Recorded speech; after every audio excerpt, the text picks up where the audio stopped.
In this video, we explore Python's typing module, a tool that lets you describe what kind of data your code expects, making it easier to read, maintain, and catch mistakes early.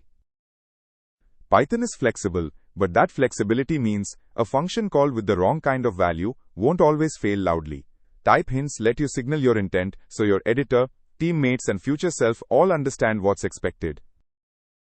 Think of a type hint like a label on a storage box.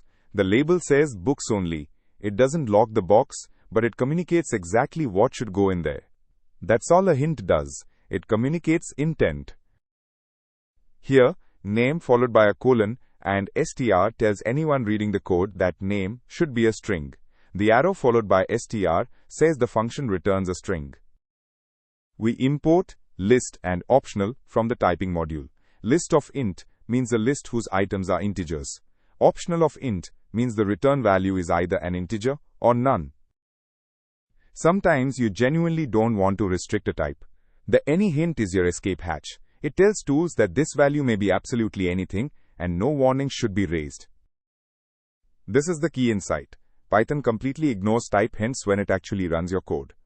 Passing strings to a function hinted as int causes no error here.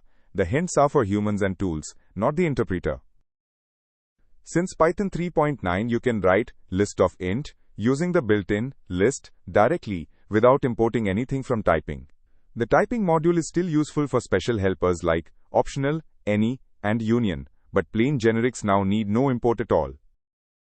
Type hints make your code easier to read and safer to maintain without changing how Python actually runs it.